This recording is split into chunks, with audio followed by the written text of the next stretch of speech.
Welcome to SR శ్రీహం daily current అఫైర్స్లో భాగంగా ఈరోజు మన first topic the challenge movie గురించి మనం మాట్లాడబోతున్నాం. ది ఛాలెంజ్ మూవీ మొట్టమొదటి మూవీ స్పేస్లో షూటింగ్ కంప్లీట్ చేసుకునేసి దాదాపు 12 days ఇంటర్నేషనల్ స్పేస్ స్టేషన్లో షూటింగ్ కంప్లీట్ చేసుకునేది ఈరోజు కజకిస్తాన్లో భూమి మీదకి ల్యాండ్ కావడం జరిగింది. ఈ team crew the challenge movie. ఈ ఛాలెంజ్ మూవీ రష్యాకి సంబంధించి దీంట్లో యాక్ట్ చేస్తున్నటువంటి యాక్టర్స్ యూలియా పెరిసిల్డ్, అదేవిధంగా డైరెక్టర్ క్లిమ్ షిపెన్కో,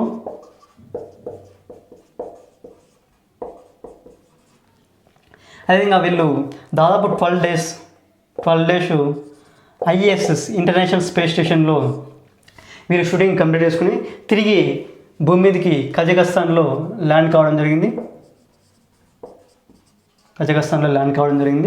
అదేవిధంగా వీళ్ళు ఏ ఏజెన్సీ ద్వారా వెళ్ళారంటే రాస్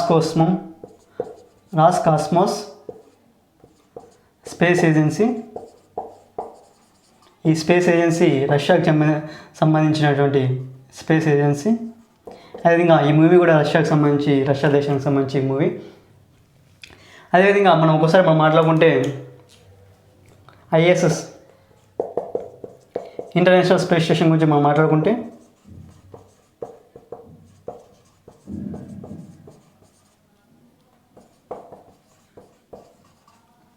ఈ ఇంటర్నేషనల్ స్పేస్ స్టేషన్ని 1998లో ఏర్పాటు చేసుకోవడం జరిగింది.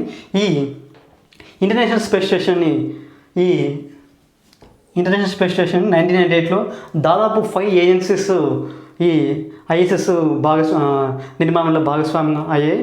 ఆ 5 ఏజెన్సీస్ మనం గమనిస్తే నాసా తెలుసు మనకి, నేషనల్ ఏరోనాటిక్స్ స్పేస్ అడ్మినిస్ట్రేషన్ యుఎస్కి సంబంధించినది. అదేవిధంగా రాస్ కాస్మోస్ అనేది రష్యాకి సంబంధించినటువంటి స్పేస్ ఏజెన్సీ. అదేవిధంగా థర్డ్ వన్ జక్సా. ఈ జక్సా అనేది జపాన్కి సంబంధించిన space agency. Japan aerospace exploration agency మనం పిలుచుకుంటాం. జపాన్ ఏరోస్పేస్ ఎక్స్ప్లోరేషన్ ఏజెన్సీగా మనం పిలుచుకుంటాం. అదేవిధంగా ESA European space agency Europe. అదేవిధంగా CSA Canadian space agency, Canada సంబంధించింది కెనడియన్ స్పేస్ ఏజెన్సీ. ఈ 5 ఏజెన్సీస్ భాగస్వామ్యంలో ఈ ఇంటర్నేషనల్ స్పేస్ స్టేషన్ని 1998లో ఏర్పాటు చేసుకోవడం జరిగింది. అదేవిధంగా ఈ ఇంటర్నేషనల్ స్పేస్ స్టేషన్ దాదాపు ఏ ఆర్బిట్లో ఉందంటే లియో ఆర్బిట్గా మనం పిలుచుకుంటాం. లో ఎర్త్ ఆర్బిట్ భూ దిగువ కక్షలో ఈ స్పేస్ స్టేషన్ అనేది అరౌండ్ 403 kilometers హైట్లో ఈ ఇంటర్నేషనల్ స్పేస్ స్టేషన్ అనేది ఉంది. ఎందుకంటే మనకు చాలా ఇంపార్టెంట్ ఇంటర్నేషనల్ స్పేస్ స్టేషన్. అదేవిధంగా వీటి గురించి మనం ఒకసారి మనం మాట్లాడుకుంటే పెరియాగ్రి ఆర్బిట్ 418 kilometers ఈ ఐఎస్ఎస్ యొక్క పెరియాగ్రి ఆర్బిట్. అదేవిధంగా అపాజీ ఆర్బిట్ 422 kilometers. ఎందుకు మనం వీటి గురించి మాట్లాడుకుంటున్నాం అంటే మనకు తెలుసు పెరియాగ్రి అంటే వీటిని పెరియాస్పేస్గా మనం పిలుచుకుంటాం, పెరియాస్పేస్. అదేవిధంగా అపోజీ అంటే యాస్పాసిస్గా మనం పిలుచుకుంటాం. ఈ అపోజీ అంటే అప్హేలియన్గా మనం పిలుచుకుంటాం. మామూలుగా ఎపిహేలియన్ మనం జాగ్రఫీలో ఇవి ఎపిహేలియన్ అని పిలుచుకుంటుంటాం. ఇవి డైరెక్ట్ క్వశ్చన్స్ కూడా అడిగే ఛాన్స్ ఉన్నాయి. ఎపిహేలియన్ అంటే the earth moves away from the sun. Earth moves away from the sun. దీన్ని మనం అప్హేలియన్గా మనం పిలుచుకుంటాం. ఎందుకంటే డైరెక్ట్ క్వశ్చన్స్ అడుగుతుంటాయి వీటివి. అదేవిధంగా పెరిహీలియన్ అంటే earth moves nearest to sun is called perihelion. Perihelion direct questions జాగ్రఫీలో అడిగే ఛాన్సెస్ ఉన్నాయి.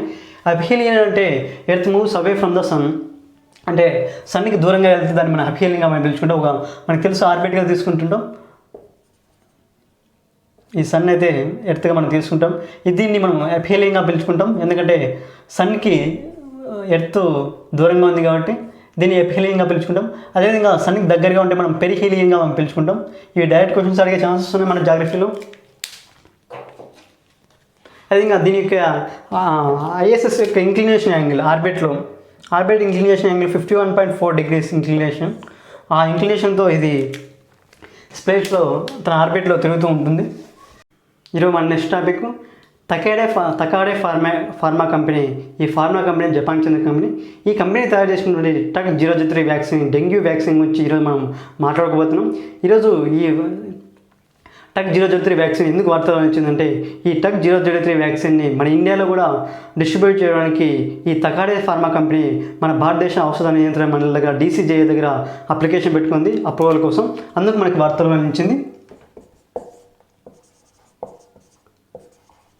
తకాడే ఫార్మా కంపెనీ జపాన్ చెందినటువంటి ఈ కంపెనీ టక్ 003 అనే వ్యాక్సిన్ని తయారు చేసింది. ఈ డెంగ్యూ వ్యాక్సిన్ మనం బాగా గుర్తుంచుకోవాల్సింది డెంగ్యూ వ్యాక్సిన్. టక్ 003 వ్యాక్సిన్ అంటే టెట్రావైలెంట్ లైవ్ అట్యూనేటెడ్ వ్యాక్సిన్ అని పిలుచుకుంటాం. టెట్రావైలెంట్ లైవ్ అట్యూనేటెడ్ వ్యాక్సిన్గా దాన్ని మేము పిలుచుకుంటాం. అదేవిధంగా ఈ డెంగ్యూ ఫీవర్కి మనకు తెలుసు ఫిమేల్ ఈడిస్ ఈజిప్టి ద్వారా మనకి ఈ డెంగ్యూ ఫీవర్ వస్తుంది. డెంగ్యూ ఫీవర్ వస్తే మనకి ప్లేట్లెట్ కౌంట్స్ అనేవి చాలా తగ్గిపోతాయి. నార్మల్గా 1.5 lakhs to 4 lakhs వరకు మనకి ప్లేట్లెట్స్ ఉండాల్సిన ఈ స్థితిలో ఈ డెంగ్యూ ఫీవర్ వల్ల మన బాడీలో ఉండే ప్లేట్లెట్స్ అనేవి కూడా ఈ ప్లేట్లెట్స్ ఎక్కువగా మన బోన్ మ్యారోలో ఎక్కువగా ప్రొడ్యూస్ అవుతుంటాయి. ఆ బోన్ మ్యారో ఇంపాక్ట్ అవ్వడం వల్ల మనకి ప్లేట్లెట్స్ కౌంట్ అనేవి చాలా తగ్గిపోతాయి. కొన్నిసార్లు చనిపోయే ప్రమాదం కూడా ఉంది. అదేవిధంగా మనం ఒకసారి మాట్లాడుకుంటే మన ఇండియాలో కూడా కొన్ని సంస్థలు డెంగ్యూ వ్యాక్సిన్ తయారు చేయడానికి ప్రయత్నాలు చేస్తున్నాయి. వాటి గురించి మనం మాట్లాడుకుంటే పాన్ ఏషియా కంపెనీ కావచ్చు, అదేవిధంగా సీరం ఇన్స్టిట్యూట్ ఆఫ్ ఇండియా మనకు తెలుసు, అదేవిధంగా బయోలాజికల్ ఈ లిమిటెడ్ ఈ మూడు సంస్థలు కూడా United states national institute of health వారి ప్రోత్సాహంతో టెట్రావ్యాక్స్ డివి అనే వ్యాక్సిన్ని, ఈ డెంగ్యూ వ్యాక్సిన్ తయారు దశలో ఉంది. దీనికి ట్రయల్స్ జరుగుతున్న దీని మీద.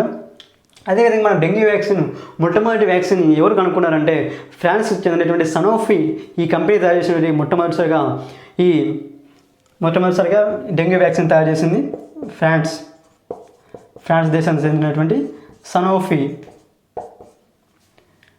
డెంగ్వాక్జియా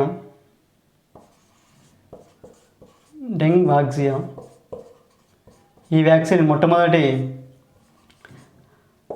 ఈ డెంగ్యూ వ్యాక్సిన్ మొట్టమొదటి డెంగ్యూ ఫీవర్కి కావచ్చు, డెంగ్యూ డిసీజ్కి మొట్టమొదటి వ్యాక్సిన్గా మనం పిలుచుకుంటాం డెంగ్యూ వ్యాక్సియా.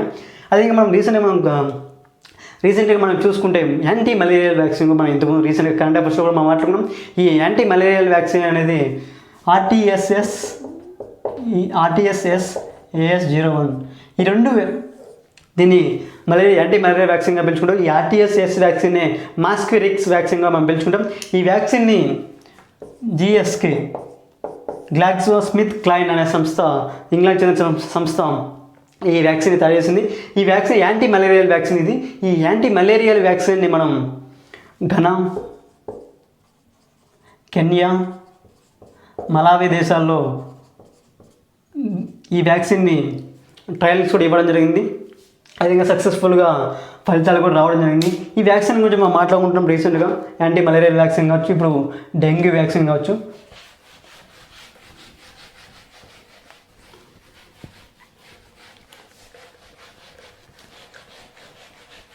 అదేవిధంగా మనం ఈరోజు మాట్లాడబోయేది నెక్స్ట్ ఈ వ్యాక్సిన్స్ ఏమైనా మనకి ఈ వ్యాక్సిన్స్కి మన దేశంలో పర్మిషన్స్ కావాలంటే ప్రతి కంపెనీ కూడా DCGI దగ్గరికి వెళ్ళాల్సి ఉంటుంది. Drug controller general of India, భారత ఔషధ నియంత్రణ మండలి, VG సోమాని గారు ప్రజెంటు మన drug control general of India VG Somani గారు. ఇది head of the department for CDSCO. Central drugs standard control ఆర్గనైజేషన్గా మనం పిలుచుకుంటాం. అదే గవర్నమెంట్ ఆఫ్ హెల్త్ డిపార్ట్మెంట్ కూడా ఇది డీసీజే అనేది హెడ్ ఆఫ్ ద డిపార్ట్మెంట్గా ఉంటుంది. అదేవిధంగా మనం మాట్లాడుకుంటే డెంగ్యూ ఫీవర్ కావచ్చు, ఏదైనా ఫీవర్ కావచ్చు, ఏ ఫీవర్ ఏ మస్కిటో వల్ల వస్తుంది. ఇది చాలాసార్లు కూడా మీకు కరెంట్ అఫైర్స్ కూడా చెప్తున్నాను. ప్రతిసారి యాంటీ మలేరియల్ వ్యాక్సిన్ వచ్చినప్పుడు ఈ విషయం చెప్పాను, ఇంకోసారి కూడా చెప్తున్నాను. మనం ఒకసారి మాట్లాడుకుంటే ఏ మస్కిటో వల్ల ఏ ఫీవర్ వస్తుందో ఒకసారి మనం మాట్లాడుకుంటే, ఎందుకంటే కాంపిటేటివ్ ఎగ్జామ్స్లో అడిగే ఛాన్సెస్ చాలా ఎక్కువ ఉన్నాయి.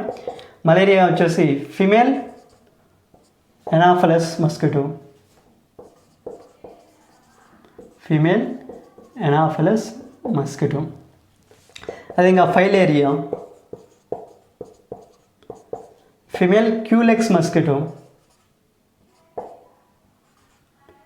Female culex mosquito. అదే ఇంకా డెంగ్యూ కావచ్చు, చికెన్ గున్యా కావచ్చు, అదే ఇంకా జికా కావచ్చు,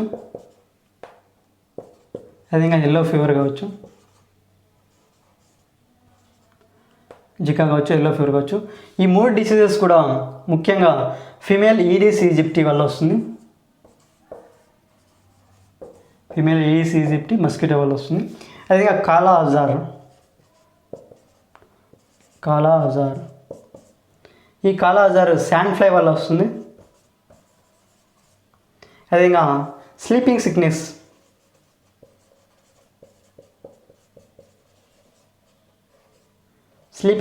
అనేది సైసై ఫ్లై వలన ఈ డిసీజెస్ వస్తాయి. ఒకసారి మనం మాట్లాడుకుంటే అదేవిధంగా వ్యాక్సిన్ని మొట్టమొదటిగా ఎడ్వర్డ్ జెన్నర్ గారు కనుక్కున్నారు. స్మాల్ పాక్స్కి మొట్టమొదటిగా వ్యాక్సిన్ని ఎడ్వర్డ్ జెన్నర్ గారు కనుక్కున్నారు. అదేవిధంగా వ్యాక్సిన్స్ కూడా మనం మాట్లాడుకుంటే బీసీజీ వ్యాక్సిన్ అనుకుంటాం మామూలుగా ట్యూబర్క్లోసిస్కి, బ్యాసిలస్ క్లోమాటోగెరటాన్, క్లోమాటోగెరటాన్గా మనం పిలుచుకుంటాం. అదేవిధంగా డిపిటీ డిప్తీరియా పెరిటోరిస్ టైటానస్కి ఈ మూటికి డిపిటీ వ్యాక్సిన్గా మనం పిలుచుకుంటాం. అదేవిధంగా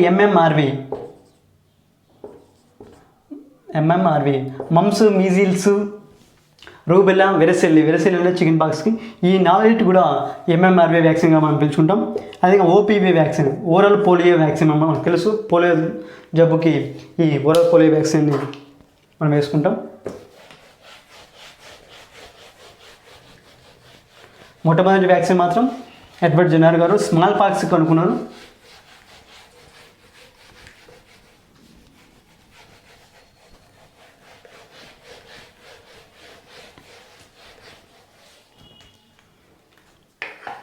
ఈరోజు మన నెక్స్ట్ టాపిక్ ఈరోజు చైనా హైపర్సోనిక్ మిసైల్ గురించి మనం మాట్లాడబోతున్నాం.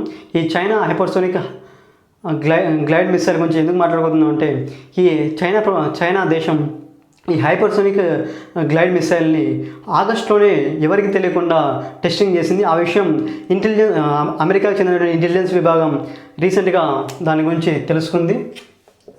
మనం ఒకసారి హైపర్సోనిక్ మిసైల్ గురించి మనం మాట్లాడుకుంటే, రీసెంట్గా కరెంట్ అఫైర్స్లో మనం చాలా మాట్లాడుకున్నాం హైపర్సోనిక్ మిసైల్ గురించి. ఎందుకంటే హైపర్సోనిక్ మిసైల్ గురించి మనం మాట్లాడుకుంటే ముందుగానే రీసెంట్గా మనం హవాసాంగ్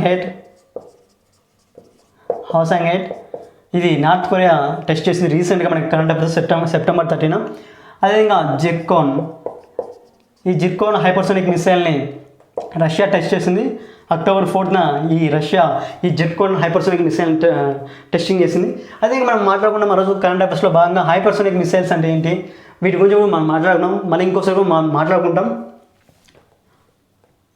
ముఖ్యంగా సబ్సోనిక్ మిసైల్ మనం మాట్లాడుకుంటే సబ్సోనిక్, సూపర్సోనిక్, అదిగా హైపర్సోనిక్.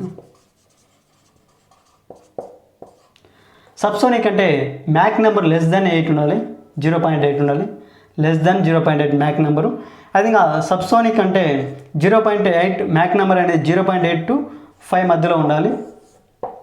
అదేవిధంగా హైపర్సోనిక్ అంటే 5 to 10 మధ్యలో ఉండాలి. 5 to 10 మధ్యలో మ్యాక్ నెంబర్ ఉండాలి. అలాంటప్పుడే మ్యాక్ నెంబర్ అంటే స్పీడ్ ఆఫ్ సౌండ్ మనం పిలుచుకుంటాం. అదేవిధంగా మన ఇండియాకి సంబంధించి కూడా ఒకసారి మనం మాట్లాడుకుంటే సబ్సోనిక్ మిసైల్ వచ్చేసి నిర్భయ్.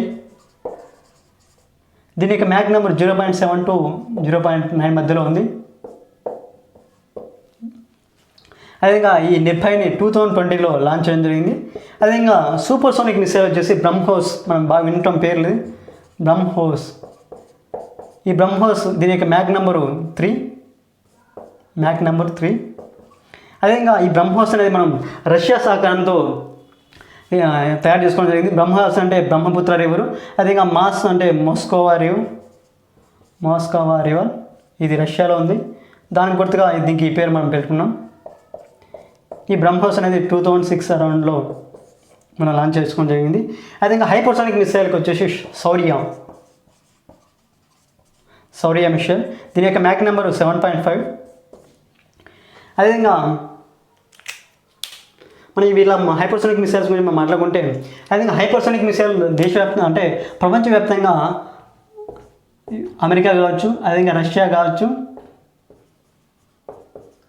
చైనా కావచ్చు, అదేవిధంగా నార్త్ కొరియా, ఈ 4 దేశాలు మాత్రమే ఈ హైపర్సోనిక్ మిసైల్ని ఇప్పటిదాకా టెస్ట్ చేయడం జరిగింది. దీని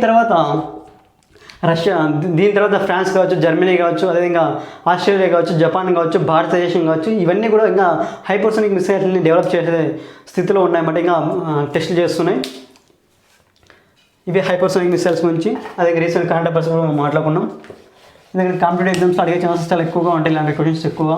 అదేవిధంగా ప్లస్ సబ్జెక్ట్ అన్నమాట, ఎందుకంటే ఫిజిక్స్లో సబ్సోనిక్ అంటే ఏంటి, హైపర్సోనిక్ అంటే ఏంటి అనే క్వశ్చన్స్ డైరెక్ట్గా అడుగుతుంటారు.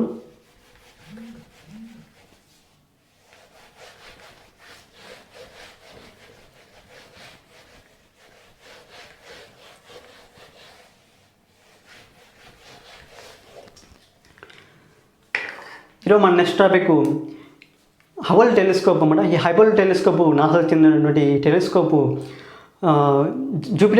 జూపిటర్ సంబంధించి శాటిలైట్ అయినటువంటి యూరోప్ అనే జూపిటర్ యొక్క శాటిలైట్లో, అంటే శాటిలైట్ అంటే న్యాచురల్గా మూన్ అని పిలుచుకుంటాం, జూపిటర్స్ మూన్ ఈజ్ యూరోపాగా మనం పిలుచుకుంటాం. ఈ యూరోపాలో వాటర్ వేపర్ ఉన్నట్టు ఈ హబుల్ టెలిస్కోప్ అనేది ఫైండ్ అవుట్ చేసింది. మనం జూపిటర్స్ మూన్గా మనం అంటే మన ఎర్త్ మూన్గా మనకి ఎర్త్కి శాటిలైట్గా మూన్గా పిలుచుకుంటాం, అది జూపిటర్ మూన్గా మనం, అంటే జూపిటర్ మూన్ అంటే శాటిలైట్ అని అర్థమేనా. జూపిటర్ శాటిలైట్, యూరోపా ఇది న్యాచురల్ శాటిలైట్ అన్నమాట, మనం ప్రయోగించింది కాదు. ఈ యూరోపాలో వాటర్ వేపర్ ఉన్నట్టు ఈ యూరోపా శాటిలైట్లో వాటర్ వేపర్ ఉన్నట్టు హబుల్ టెలిస్కోప్ ఫైండ్ అవుట్ చేసింది. ఈ హబుల్ టెలిస్కోప్ అనేది Hubble space telescope observatory of నాసాకు సంబంధించిన ఈ హబుల్ స్పేస్ టెలిస్కోపు దాదాపు 1998 నుంచి 2015 మధ్య టోటల్గా వాటి మీద రీసెర్చ్ చేస్తూ ఈ ఫైండ్ అవుట్ని ఫైనల్గా ఈ యూరోపా శాటిలైట్ మీద ఈ వాటర్ వేపర్ ఉందని ఫైండ్ అవుట్ చేయడం జరిగింది. అదే మన ఇండియాకి సంబంధించి కూడా మనం మాట్లాడుకుంటే Indian aeronautical observatory, Indian astronomical observatory అనేది హ్యాన్లీ లేహ్ లడాఖ్లో ఉంది. లడాఖ్లో ఈ స్పేస్ అబ్జర్వేటరీ టెలిస్కోప్ అనేది ఉంది. ఇండియన్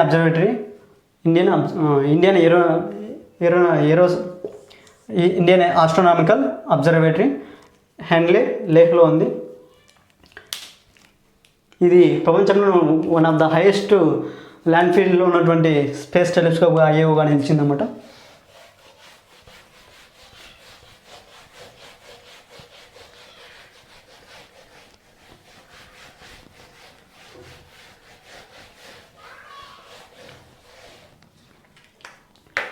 ఈరోజు మన నెక్స్ట్ టాపిక్ ఐఎంఎఫ్ గురించి మనం మాట్లాడుతాం. International monetary fund. ఈ ఐఎంఎఫ్ ఎందుకు వార్తల్లో నిలిచిందంటే, ముఖ్యంగా ఇంటర్నేషనల్ మానిటరీ ఫండ్ 1945లో ఫామ్ అయింది. ప్రజెంట్ యొక్క ఎండి జార్జివా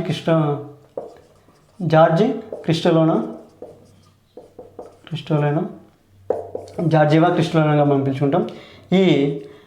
ఈ ఉమెన్ మీద ఈరోజు చాలా అలిగేషన్స్ వచ్చాయన్నమాట. ఎందుకంటే జార్జివా క్రిస్టలోనా వరల్డ్ బ్యాంక్కి పనిచేసినప్పుడు వరల్డ్ బ్యాంక్ ప్రతి సంవత్సరం మామూలుగా ఈజ్ ఆఫ్ డూయింగ్ బిజినెస్ అనే ర్యాంక్స్ ఇస్తుంటే, సులభతర వాణిజ్యంగా మనం తెలుగులో పిలుచుకుంటాం ఈజ్ ఆఫ్ డూయింగ్ బిజినెస్ అన్నమాట. అంటే ఇండస్ట్రీస్ పెట్టడానికి ఏ కంట్రీస్ ఎక్కువగా ఫేవర్గా ఉన్నాయి కంట్రీ రిపోర్ట్ ఇస్తుంటుంది.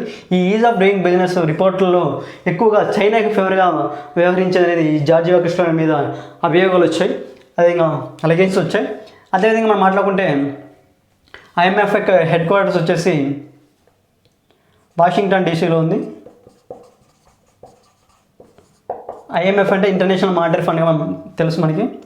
అదేవిధంగా ఐఎంఎఫ్ అనేది వరల్డ్ ఎకనామిక్ ఫోరం. ఈ వరల్డ్ ఎకనామిక్ ఫోరం కావచ్చు, వరల్డ్ ఎకనామిక్ అవుట్లుక్ డబ్ల్యూగా పిలుచుకుంటాం. వరల్డ్ ఎకనామిక్ అవుట్లుక్, ఈ వరల్డ్ ఎకనామిక్ అవుట్లుక్ అనేది ఈ ఐఎంఎఫ్ అనేది ప్రతి ఇయర్లీ ట్వైస్ రిలీజ్ చేస్తుంది. ఒకసారి ఏప్రిల్లో రిలీజ్ చేస్తుంది, ఇంకోసారి అక్టోబర్లో రిలీజ్ చేస్తుంది.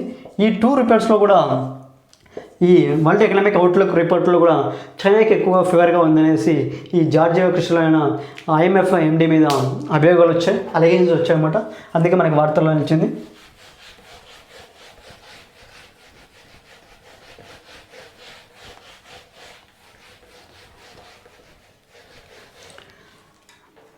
ఈరోజు మన నెక్స్ట్ టాపిక్, మన భారతదేశం రష్యాతో ఎంఏఓ మెమోరాండం ఆఫ్ అండర్స్టాండింగ్ కుదుర్చుకుంది. దేని విషయంలో అంటే ఇంపోర్ట్ ఆఫ్ కోకింగ్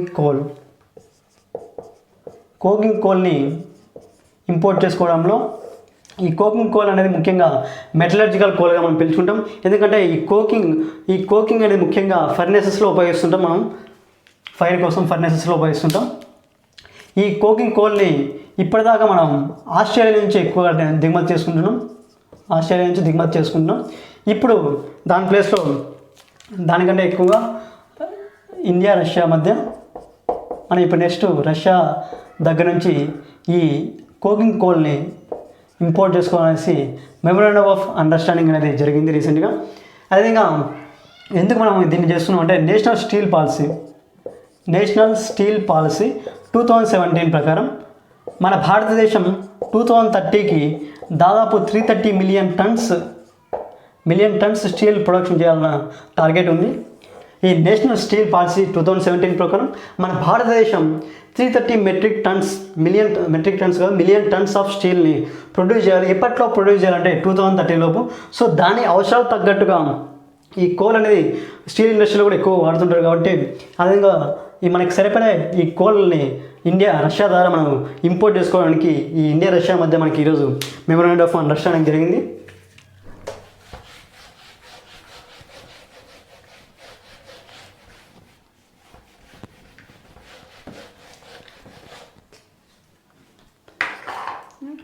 ఈరోజు మన నెక్స్ట్ టాపిక్ కేరళ గురించి మనం మాట్లాడుకుందాం. కేరళలో మనకు తెలుసు రీసెంట్గా హెవీ రెయిన్స్ ఎక్కువ జరుగుతున్నాయి, అధిక వర్షపాతం అనేది నమోదయ్యి.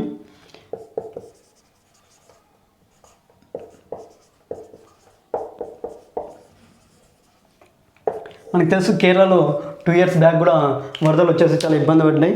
అదేవిధంగా కేరళలో ఇప్పుడు హెవీ రెయిన్స్ రావడం వల్ల మడ్ స్లైడ్స్ కావచ్చు, అదేవిధంగా ఫ్లాష్ ఫ్లడ్స్ కావచ్చు, అంటే వరదలు అనేవి ఎక్కువగా ఉన్నాయి. అదేవిధంగా ల్యాండ్ స్లైడ్స్ కావచ్చు, కొండ చర్యలు విరిగిపడేసి చాలా అతలాకుతలంగా అయింది. ఇది ఎందుకు ఈ ఫ్లడ్స్ అనేవి ఈ వరదలు అనేవి ఎందుకు కేరళ ముంచెత్తుతున్నాయంటే లో ప్రెజర్ ఏరియా, అత్యల్ప పీడనం వల్ల low pressure forming in Arabian see.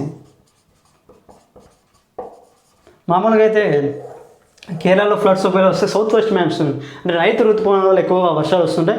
కానీ ఈ లో ప్రెజర్ ఏరియా అరేబియన్ సీలో ఏర్పడడం వల్ల దానికి దగ్గరలో ఉన్నటువంటి కేరళ రాష్ట్రంలో అధిక వర్షపాతం అనేది నమోదైంది. దీనివల్ల చాలా ప్రాణ నష్టం కూడా జరిగింది. అదేవిధంగా SDRF, NDRF తెలుసు మనకి, నేషనల్ డిజాస్టర్ రెస్పాన్స్ ఫోర్సెస్ కూడా, భద్రతా దళాలు కూడా ఈ సహాయక చర్యలు చేపట్టాయి. అదే కేరళ సీఎం మనం తీసుకుంటే పినరయి విజయన్ గారు CPM పార్టీకి చెందిన వ్యక్తి. అదే గవర్నర్ చూస్తే మహమ్మద్ ఆరిఫ్ ఖాన్.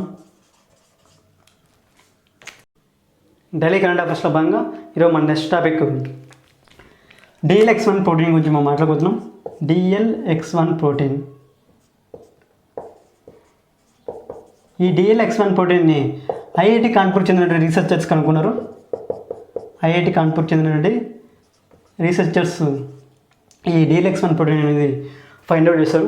ఈ DLX1 ప్రోటీన్ ఎందుకు ముఖ్యంగా కీ రోల్ ప్లే చేస్తుంది.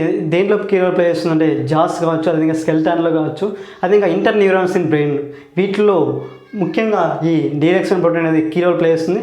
అదేవిధంగా ఈ డీరెక్షన్ ప్రోటీన్ అనేది ప్రొస్టేట్ క్యాన్సర్ అనే దాన్ని గ్రోత్ చేయడానికి కూడా ఎక్కువ హెల్ప్ఫుల్ అవుతుంది ఈ డీరెక్షన్ ప్రోటీన్ వల్ల. అదేవిధంగా ఈరోజు మనం మాట్లాడుకోబోయే next topic Shyam Prasad Mukherjee port గురించి మనం మాట్లాడుకుంటున్నాం. శ్యామ్ ప్రసాద్ ముఖర్జీ పోర్టు, దీన్ని మనం కోల్కతా పోర్టుగా మేము పిలుచుకుంటాం. ఇది వార్తల్లో ఎందుకు నిలిచిందంటే ఈ కోల్కతా పోర్టు కావచ్చు, అదేవిధంగా శ్యామ్ ప్రసాద్ ముఖర్జీ పోర్టు ట్రస్ట్ కింద ship to ship operations of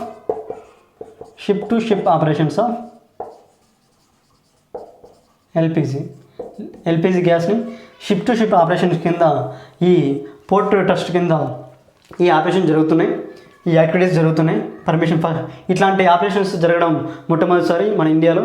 అదేవిధంగా ఈ శ్యామ్ ప్రసాద్ ముఖర్జీ పోర్ట్ కావచ్చు, అదేవిధంగా కోల్కతా పోర్ట్ అని పిలుచుకుంటాం.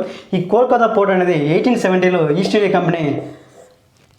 బ్రిటిష్ ఈస్ట్ ఇండియా కంపెనీ దీన్ని ఫామ్ చేయడం జరిగింది.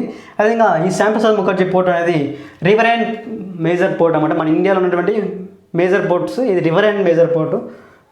అంటే రివర్ అండ్ మేజర్ పోర్ట్ అంటే రివర్స్ మీద ఉంది ముఖ్యంగా. ఇది మనం పోర్ట్స్ అంటే ఎక్కువగా సముద్రాల దగ్గర చూస్తుంటాం, సముద్రాల ఒడ్డును చూస్తుంటాం, కానీ ఈ రివర్స్ మీద ఈ రివర్ అండ్ మేజర్ పోర్ట్ ఉందన్నమాట ఈ శ్యామ్ ప్రసాద్ ముఖర్జీ.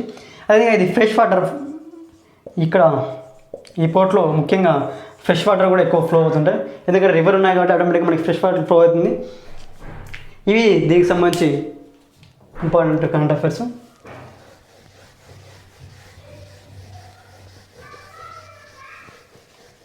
రీసెంట్గా మనం పారదీప్ పోర్ట్ ట్రస్ట్ గురించి మాట్లాడుకున్నాం. పారదీప్ పోర్ట్ ట్రస్ట్కి కొత్త చైర్మన్ వచ్చారని అరుణ్ కుమార్ గారు.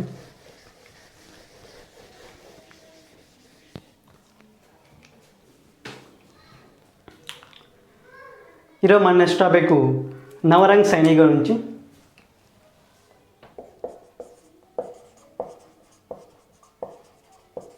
నవరంగ్ సైని గారు ఇతను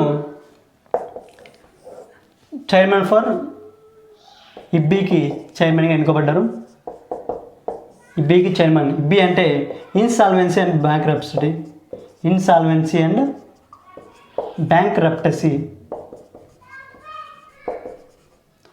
board of India. Insolvency bankruptcy board of India అంటే మనకు తెలుసు దివాలా స్మృతి చట్టం అనేది మనం పిలుచుకున్న తెలుగులో దివాలా స్మృతి చట్టం, బ్యాంకులకు సంబంధించిన చట్టం. ఈ ఇన్సాల్వెన్సీ బ్యాంక్ ఐబీసీ అంటుండే మామూలుగా ఇన్సాల్వెన్సీ బ్యాంక్రప్టసీ మామూలుగా. ఈ ఇన్సాల్వెన్సీ బ్యాంక్రప్టసీ యాక్ట్ 2016లో ఏర్పాటు జరిగింది. అందులో భాగంగానే ఈ ఇన్సాల్వెన్సీ బ్యాంక్రప్టసీ బోర్డ్ ఆఫ్ ఇండియాని అక్టోబర్ 1, 2016లో ఏర్పాటు చేయడం జరిగింది. దీని యొక్క హెడ్ క్వార్టర్స్ న్యూఢిల్లీలో ఉంది.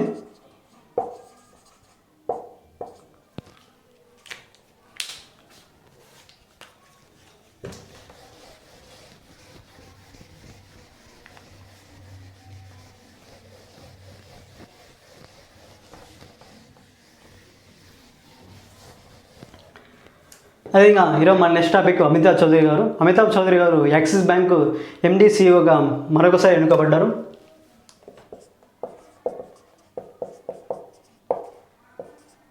Amitabh Chaudhary MD CEO for Axis bank.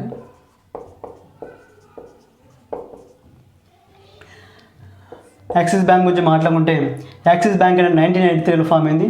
దీని యొక్క హెడ్ క్వార్టర్స్ ముంబైలో ఉంది. అదేవిధంగా యాక్సిస్ బ్యాంక్ అనేది 2007 వరకు యూటీగా పిలుచుకునేవాళ్ళు, యూనియన్ ట్రస్ట్ ఆఫ్ ఇండియాగా 2007 వరకు పిలుచుకునేవాళ్ళు. 2007 తర్వాత దీని యొక్క నేమ్ని యాక్సిస్ బ్యాంక్గా మార్చారు.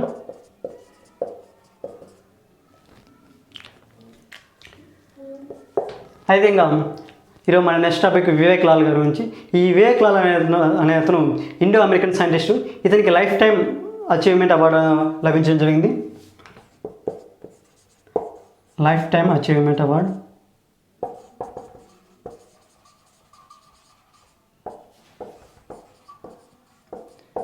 వివేక్లాల్. ఈ వివేక్లాల్ అంతా ఇండో అమెరికా సైంటిస్టు. ముఖ్యంగా ఇతనికి ఫ్యామిలీ సమ్మిట్,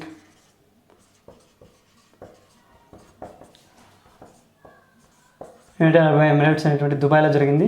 ఈ సమ్మిట్లో ఇతనికి ఈ లైఫ్ టైమ్ అచీవ్మెంట్ అవార్డు అనేది ప్రదానం చేయడం జరిగింది. ఈరోజు మన నెక్స్ట్ టాపిక్ ప్రదీప్ కుమార్ పంజా గురించి మాట్లాడుకుందాం. ప్రదీప్ కుమార్ పంజా గారు చైర్మన్ ఫర్ కర్ణాటక బ్యాంక్గా నియమితులుగా పడ్డారు.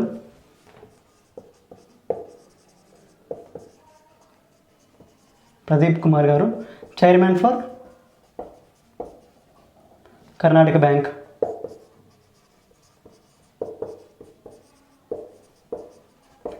కర్ణాటక బ్యాంక్ హెడ్ క్వార్టర్స్ మ్యాంగ్లూరులో ఉంది. ఇది 1924లో ఏర్పాటు కావడం జరిగింది.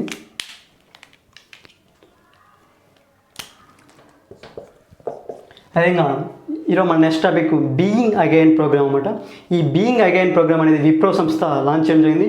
ఈ సంస్థ ఈ బీయింగ్ అగైన్ ప్రోగ్రామ్ అనేది మూమెంట్స్ కోసం లాంచ్ చేయడం జరిగింది. ముఖ్యంగా మూమెంట్స్ దాదాపు 6 months తర్వాత కావచ్చు, లేకపోతే 1 year తర్వాత కావచ్చు, గ్యాప్ బ్రేక్ వచ్చి ఉంటుంది. ఆ బ్రేక్ తర్వాత కూడా వాళ్ళు తిరిగి ఈ విప్రోలో జాయిన్ అవ్వడానికి ఈ ప్రోగ్రామ్ యొక్క ముఖ్య ఉద్దేశం. అంటే ప్రెగ్నెన్సీ వల్ల కావచ్చు, అదేవిధంగా వివిధ హెల్త్ రీజన్స్ వల్ల కావచ్చు, ఈ మొదలైన రీజన్స్ వల్ల ఎవరైతే మహిళలు దాదాపు ఒక బ్రేక్ తీసుకుంటారో, ఒక 6 months కావచ్చు, లేకపోతే 1 month కావచ్చు, 1 year కావచ్చు, 6 months or 1 year బ్రేక్ ఎవరైతే మహిళలు బ్రేక్ తీసుకున్నారో వాళ్ళు తిరిగి విప్రోలో జాయిన్ అవ్వడానికి బీయింగ్ అగైన్ ప్రోగ్రామ్ లాంచ్ చేయడం జరిగింది. Being again programme Wipro for women.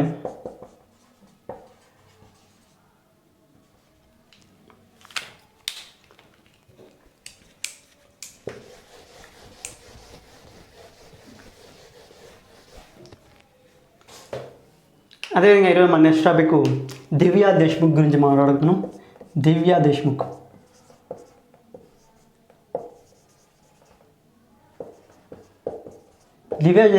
గారు ఇండియాస్ 21st వరల్డ్ గ్రాండ్ మాస్టర్గా అర్హత సాధించారు. వరల్డ్ గ్రాండ్ మాస్టర్గా చెస్లో సంబంధించి వరల్డ్ గ్రాండ్ మాస్టర్గా ఏమి అర్హత సాధించడం జరిగింది. International master, second international master. అదేవిధంగా జిఎం ఇన్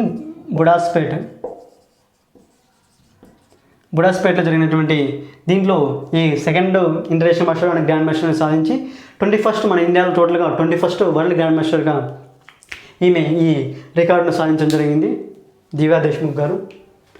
ఇవి ఈరోజు కరెంట్ అఫైర్స్.